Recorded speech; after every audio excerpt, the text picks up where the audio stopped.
Kondo-san. Il était une fois, il y avait une maman chèvre et ses 7 chevreaux. Ils vivaient dans une maison dans la forêt. La maman chèvre aimait ses chevreaux et les protégeait à tout prix. Elle essayait de leur apprendre des leçons sur ses expériences de vie. Et ils étaient si mignons. 4 d'entre eux étaient des filles et 3 des garçons.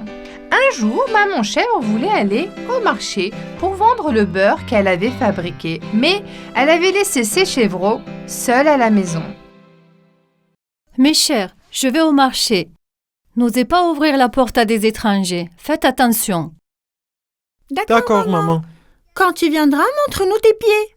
Si nous croyons que ce sont tes pieds, nous t'ouvrirons la porte. Mère chèvre est partie juste après avoir dit au revoir à tous ses enfants. Pendant ce temps, un loup perfide errait dans la forêt à la recherche d'une proie facile. Le loup était caché derrière un arbre, attendait patiemment que la mère de ses petits bouts quitte la maison. Dès qu'il est parti, il a frappé à leur porte. Il voulait profiter de cette occasion. Qui est-ce? Mes chers enfants, c'est moi, votre mère. Je vous ai apporté des fruits merveilleux et délicieux. Ouvrez la porte pour moi. Hé, attendez. Je connais cette voix. C'est la voix du loup. Rappelez-vous ce que maman a dit. Le loup a une voix grave. Oh mes chers, faites attention et ne faites pas d'erreur, ou le loup vous mangera tous. Comme le loup ne pouvait pas passer la porte, il a frappé à la porte pour tenter à nouveau sa chance. Cette fois, il a vraiment atténué sa voix pour qu'il ressemble à celle de leur mère. Mes chers chevreaux, je suis coincé dehors. Allez, ouvrez-moi la porte. Je suis si fatigué. Je vous ai acheté beaucoup de nourriture. Pourquoi faites-vous attendre votre mère dehors? Ça ressemble à ma mère, mais nous devons en être sûrs. Maman, s'il te plaît, allonge tes jambes pour passer sous la porte. Tu te souviens de ce qu'on a dit? Montre-nous nos petits pieds. Alors le loup étendit ses pieds. Bien sûr, après avoir vu les pieds sombres, les chèvres comprirent que c'était le loup. Bâton, Va-t'en, tu n'es pas notre mère. blanc que la neige. Nous n'ouvrirons pas la porte. Nous n'ouvrirons pas la porte. Le loup devint furieux.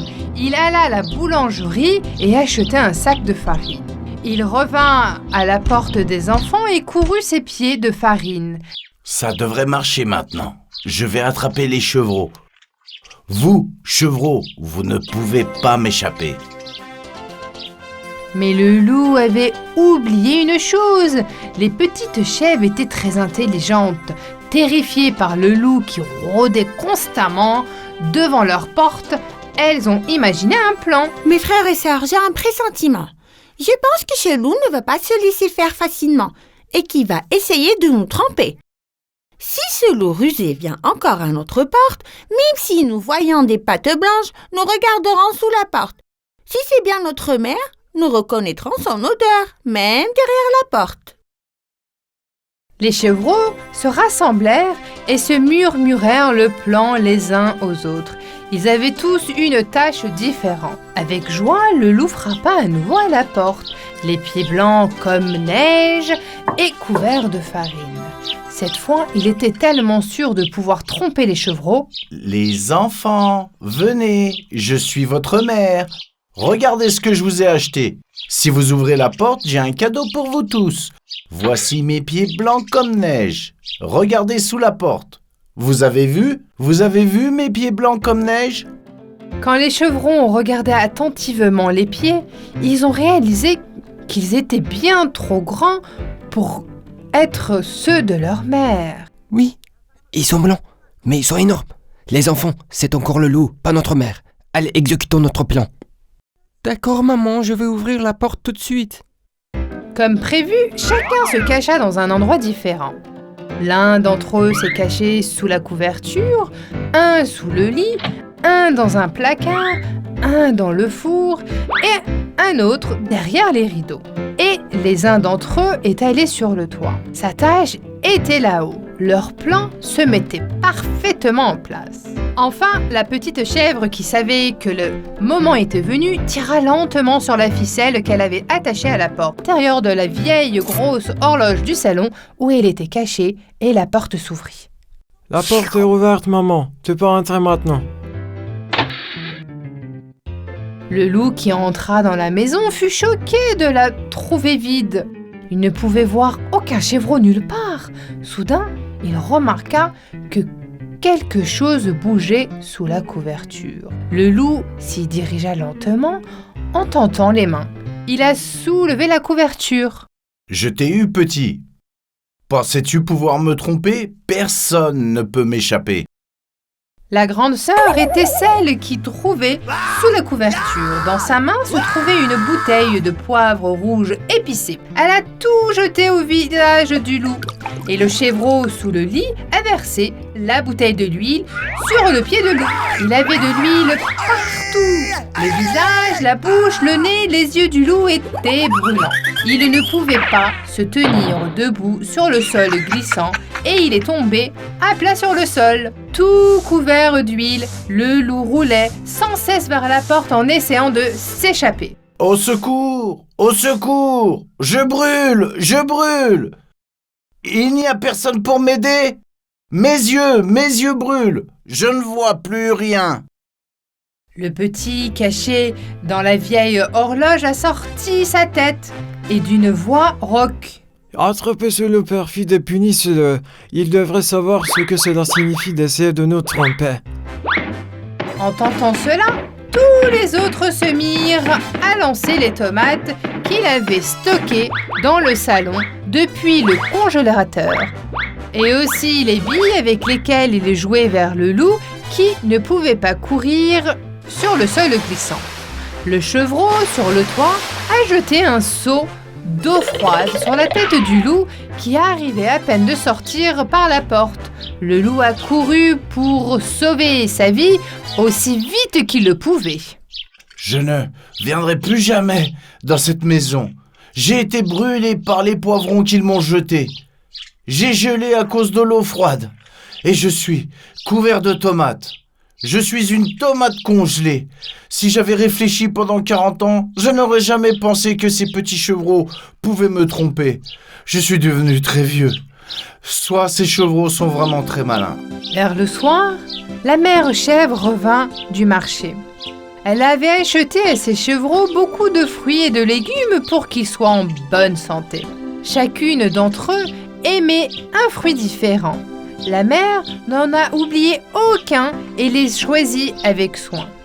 Quand elle arriva devant la porte, elle remarqua que l'entrée était complètement mouillée. Elle leva les yeux et il n'y avait pas un nuage dans le ciel et il pleuvait pas. Elle frappa à la porte et appela les chevreaux. Mes chevreaux, je suis là, ouvrez-moi la porte. Je suis très fatiguée et mes mains sont pleines de sacs. J'ai aussi une surprise pour vous. Montre-nous tes pieds. Mère chèvre entendit ses pieds sous la porte. Les chevreaux ont tout de suite compris qu'il s'agissait des pieds de leur mère. Sa voix était aussi celle de leur mère. Ils ouvrirent la porte sans hésiter. Mère chèvre poussa un cri de choc en rentrant dans la maison. C'était un grand désordre. Des poivrons et des tomates étaient sur le sol et les meubles étaient éparpillés tout autour. Mère chèvre est terrifiée. Oh mon Dieu, qu'est-il arrivé à cette maison? Qu'est-ce que c'est? Il y a des tomates et des poivrons partout. Est-ce que ça va? Un par un, les chevreaux racontèrent à leur mère ce qui leur était arrivé. La mère était très triste, mais aussi très fière de ses enfants. Une fois de plus, il se rendit compte à quel point ils étaient intelligents. Plus tard, ils ont nettoyé leur maison tous ensemble. Ils ont mangé leur dîner. Mes petits malins, je vous aime tous tellement. Vous avez bien travaillé aujourd'hui. Vous avez agi ensemble et avez vécu le méchant loup. Je suis fière de vous. Je suis si heureuse d'être la mère de chevreaux si intelligents. Elle les a serrés dans ses bras et les a embrassés à tour de rôle. Le lendemain, ils allèrent tous à la police pour se plaindre du loup. Ils racontèrent à la police forestière tout ce qui s'était passé. Le policier forestier félicita les chevreaux pour leur encourager et leur intelligence. Il leur dit même que, s'ils le voulaient, ils pourraient devenir policiers forestiers quand ils seraient grands. Les chevreaux étaient très heureux d'entendre cela. Le loup fut attrapé et envoyé très loin. Il fut puni pour ne jamais revenir. Les 7 chevreaux vécurent heureux et se protégèrent les uns les autres comme leur mère leur avait appris. Il était une fois, il y a très longtemps, dans un pays lointain, il y avait une forêt où vivaient de nombreux animaux différents. Ils vivaient tous ensemble et s'entendaient tous très bien. À la fin de l'hiver, ils célébrèrent ensemble l'arrivée du printemps. C'était le moment où les ours se réveillaient de leur hibernation. Les lapins, les gazelles et les écureuils sautaient de joie au soleil. Ils profitaient du temps ensoleillé, bavardaient et s'amusaient beaucoup. Chaque printemps, il y avait différentes activités. Un jour, les animaux discutaient du type d'activité et des concours qu'ils avaient organisés pour cette fête de printemps. Ils voulaient organiser un concours de saut de longueur, un concours de cuisine, un concours de nageurs rapides et bien d'autres choses encore. Cependant, tous les animaux voulaient organiser des compétitions dans lesquelles ils étaient bons. Je pense que cette année, nous devrions organiser un concours pour cueillir le plus de pommes des arbres. Nous l'avons fait l'année dernière. Je pense que nous devrions organiser une compétition pour manger vite. Qu'est-ce que vous en dites? Je pense que ça devrait être le ramassage de noix. Je gagnerai à coup sûr. Mademoiselle Gazelle a eu une autre idée. Regardez mes amis, j'ai une idée. Afin de rendre le concours de cette année aussi équitable que possible, nous allons faire un tirage au sort. Choisissez 2 noms et celui qui réussira à faire le tour de la forêt le plus rapidement gagnera. Qu'en dites-vous? Oh, les tirages au sort, j'adore ça. Quoi? Une course? Et si je suis choisi en tant que course, je peux vous dire que je ne suis pas très rapide pour courir. Je ne vais pas m'inscrire. C'est fait. J'ai beaucoup de chance. Je suis sûr que je vais être choisi. Ils ont déterminé un point de départ et d'arrivée. Ceux qui voulaient participer à la course en forêt ont écrit leur nom et l'ont remis à Mademoiselle Gazelle. Puis, en faisant un tirage au sort, elle a choisi les 2 qui allaient s'affronter dans la course. Je vais participer à cette compétition, c'est sûr. Je suis certain que je battrai tous ceux qui feront la course contre moi. Car comme vous le savez tous, je suis le plus rapide de cette forêt. Le lièvre était un je-sais-tout et très pernicieux. Tout le monde espérait que quelqu'un lui donnerait une leçon. Tous les animaux attendaient avec impatience de voir qui participerait à la course. Mademoiselle Gazelle commença à tirer les noms. Ok les amis, les résultats de notre tirage au sort sont arrivés. Nos coureurs sont le lièvre et la tortue. Tout le monde était très contrarié par les résultats du tirage au sort. Ils discutaient entre eux. La tortue va certainement rester derrière dans la course. Nous devrons supporter encore plus de fanfaronnade de la part du lièvre. Nous sommes fichus. La fin de cette course est déjà claire. La tortue, qui a entendu tous les animaux parler, dit « Je suis peut-être très lente, mais je n'abandonne jamais. Monsieur la tortue, le lièvre est très rapide, mais toi? Tout le monde sait que tu es un peu lent. Comment pourrais-tu gagner? Comme je l'ai dit, on ne peut jamais savoir. Parfois être le plus rapide n'est pas suffisant. Ce qui est important, c'est de ne jamais abandonner. Quoi qu'il arrive, je vais saisir ma chance et faire la course. » Tous les animaux de la forêt se sont réunis au point de départ. Le lièvre et la tortue prennent position et attendent que l'écureuil apaise le drapeau de course qu'il tient dans ses mains. Allez, monsieur la tortue, es-tu prête à faire la course avec moi? On va voir si tu es rapide. On va voir. Celui qui arrive au point d'arrivée dans la forêt gagne. Tu es prêt? 1, 2, 3. Le lièvre s'est immédiatement précipité en avant depuis le point de départ. La tortue, cependant, marchait lentement, centimètre par centimètre. Je vous l'avais dit, le résultat de la compétition est clair. Le lièvre courut, et à tout moment donné, il a regardé derrière lui. Il n'y a personne qui va ou vient. Il est impossible pour la tortue de m'atteindre. Pas besoin de me stresser. Je me repose un peu et je continue. Le lièvre, qui ne demanda qu'à se reposer, s'endormit rapidement. La tortue, cependant, suant à grosses gouttes, n'abandonnait pas et continuait à marcher. Cette route est trop longue pour moi, mais peu importe, si je suis fatigué, je n'abandonnerai pas. La tortue marchait avec une telle détermination et une telle certitude pour finir la course qu'elle n'a même pas remarqué la lièvre endormie sous l'arbre et l'a tout simplement dépassée et a continué sa course. Le lièvre doit atteindre le point d'arrivée, mais même si je dois perdre cette course, je le terminerai avec fierté. Lentement, le point d'arrivée de la course commença à apparaître. Il se rapprochait de plus en plus. Le lièvre se réveilla soudainement de son sommeil et commença à marcher vers la ligne d'arrivée. Il était tellement sûr de lui qu'il ne ressentait même pas le besoin de courir. Je me suis très bien reposé. Laissez-moi continuer pour que je puisse finir cette course et que nous puissions tous commencer à célébrer. Je suis plus rapide de la forêt.